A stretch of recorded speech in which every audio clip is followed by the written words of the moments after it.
Haleluya, haleluya. Nongeye kubasuza bene data, abakunzi bacu, abakunzi ba Anaweza, abakunzi b'Uwiteka, abakunda ijambo ry'Imana, ndabashuje muri uyu mwanya mu izina rya Kristo, ndabifuriza amahoro y'Imana n'umugisha w'Imana. Ni karibu mu mwanya wacu mwiza wo kuganira ku ijambo ry'Imana. Uyu ni umunsi mwiza Uwiteka yaturemeye nanone ngo tunezererwemo.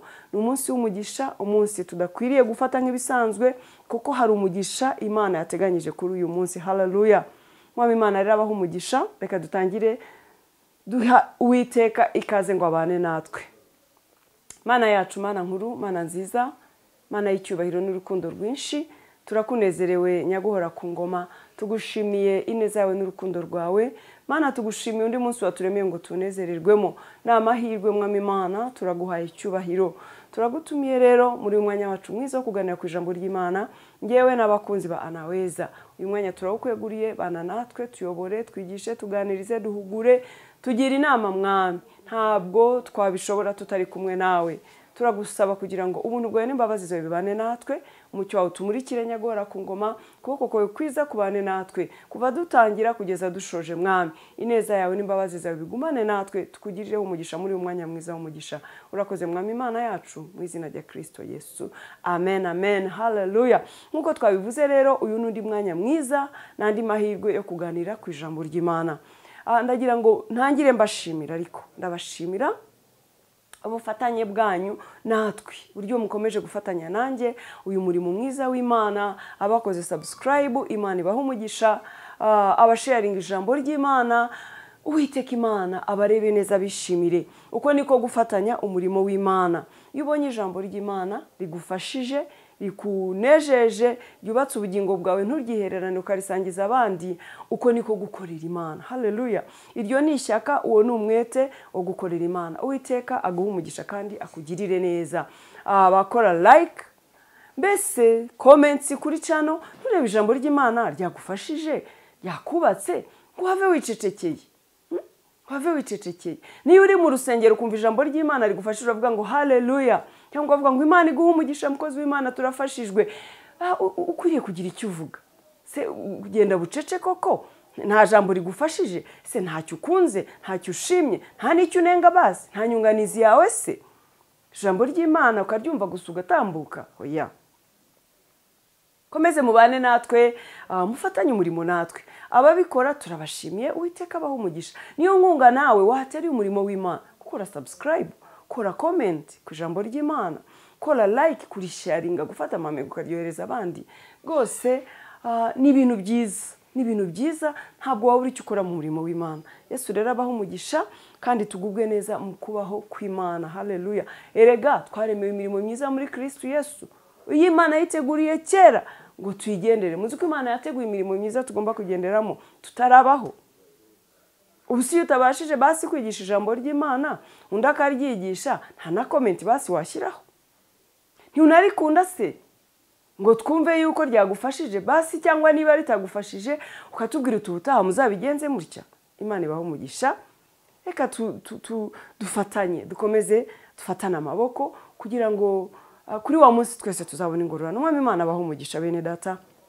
Tugereho kuganira ku ijambo ry'Imana ryiza rivuga ngo ibikurwanya Uwiteka araje abikunkumurire mu nyanja no mu muriro. Haleluya. Ibyo bikurwanya, ibimaze iminsi bikubujije amahoro, bifate byose ubikusanirize hamwe, ubibwire ngo mwabindwanyamwe, nahishuriwe yuko Uwiteka aje kubakunkumurira mu nyanja no mu muriro. Yesu ashimwe cyane. Ibigomba kujya mu muriro Uwiteka araje abishyire mu muriro bitwike. Ibigomba kujya mu nyanja nabyo araje abikunkumuremo kugira ngo amazi menshi abihururane abitware. Haleluya. Ibikurwanya bimaze iminsi bikubujije amahoro, ni indwara, ni ubukene, ni igisuzuguriro, ni icyangiro, ni amadeni, ni agahinda, ni abaguhagurukiye. Ibyo byose Uwiteka araje abifate abikunkumure mu nyanja bimwe bijye mu nyanja ibindi bijye mu muriro. Icyangombwa nuko aje kubikunkumura. Aho bijyana ibijya mu muriro arabizi, bigomba kujya mu nyanja bigatwarwa n'amazi arabizi. Icyo nakubwira cyo ibimaze igihe bikurwanya, Uwiteka Imana araje abikunkumure. Araje abikunkumura, amazi abihururana bitware. Araje abikunkumura ibindi umuriro bitwike. Wowe uraje uba amahoro kubwo kwiringira Imana. Haleluya. Ibikurwanya byose biri munsi y'ukuboko kw'Imana. Humura, umenye neza ko Imana iri mu ruhande rwawe, ari Imana ikomeye, ifite ubutware n'ubushobozi kubikurwanya byose. Biraje bice bugufi imbere yawe. Haleluya. Bwana asifiwe sana. Reka rero bakunzi ba Anaweza, soma ijambo ry'Imana hano, igitabo cyo Kuva, ibice 14, duhere ku murongo waho wa 6. Uwiteka abwira Mose ati, rambura ukuboko hejuru y'inyanja, amazi asubireyo ajye ku Banyegiputa no ku magare yabo no ku bahetswe n'amafarashi babo. Mose arambura ukuboko hejuru y'inyanja, mu museke inyanja isubizwamo guhurura kwayo, Abanyegiputa barayihunga. Uwiteka kunkumurira Abanyegiputa hagati mu nyanja.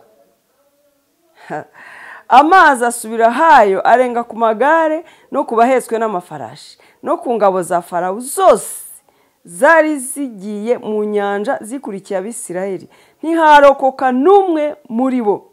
Haleluya. Haleluya. Ku basomyi ba Bibiliya, iki ni igihe Abisirayeli bari bagiye kwambuka. Yesu ashimwe cyane. Bavuye muri Egiputa mu gihugu cy'uburetwa, bari mu rugendo rwo kujya mu gihugu cy'amasezerano. Imana ibakuye mu gihugu cy'uburetwa, bazi ko ibyabo bitunganye bimeze neza, bazi ko bagiye kwambuka bakajya mu gihugu cy'amahoro, igihugu cy'amata n'ubuki. Mbega bavuye mu kaga n'agahinda. Umutwe w'iri jambo ibice 14 bavuga ngo Abisirayeli bambuka inyanja itukura nko ku butaka, Abanyegiputa bagerageje kubakurikira bararengerwa. Noneho rero bageze ku nyanja itukura bagiye kwambuka,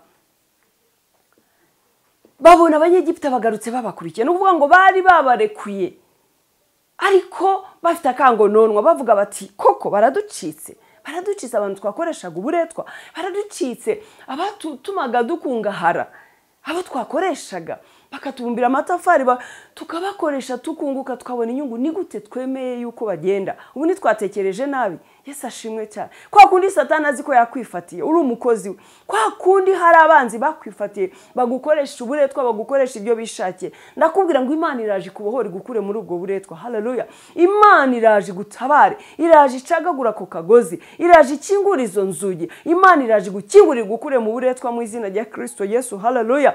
Abanyegiputa nabo bari bazi ko Abisirayeli badashobora kuzabacika. Bari bazi yuko biboneye ibikoresho, bari bazi ko biboneye abagaragu abo bazajya bakoresha uko babyumva. Gihe kigeze Imana ihitamo kubatabara no kubakura mu gihugu cy'uburetwa. Naje kubwira ngo Uwiteka aje kugukura mu gihugu cy'uburetwa, Uwiteka aje kugukura muri ubwo bubata. Haleluya. Ukuboko k'Umwami Imana kuje kukurengera. Imana ije kugutabara muri ako kazi ukoreshashwa mu buretwa, aho ngaho usuzuguriwe, aho ngaho utagira ijambo, aho ngaho agahinda n'amarira ari bwo buzima bwawe, aho ngaho urarukirigurira. Haleluya. Imana ije kukurengera muri urwo rugo urimo uririramo, muri ako kazi utagiriramo amahoro, muri uwo murimo ukora ariko ukaba uri mu marira buri munsi. Ndakubwira ngo Umwami Imana araje kukurokora, araje kugutabara, araje kukugirira neza, araje kugira uko abigenza. Haleluya. Araje kugira ibyo atunganya. Imana hari ibyo ije gukunkumura mu buzima bwawe ibidafite umumaro, hari ibyo ije gukuraho, hari ibyo ije kujugunya mu nyanja, hari ibyo ije kujugunya mu muriro, hari ibyo Imana ije gukuraho mu buzima bwawe bimaze iminsi bikubujije amahoro.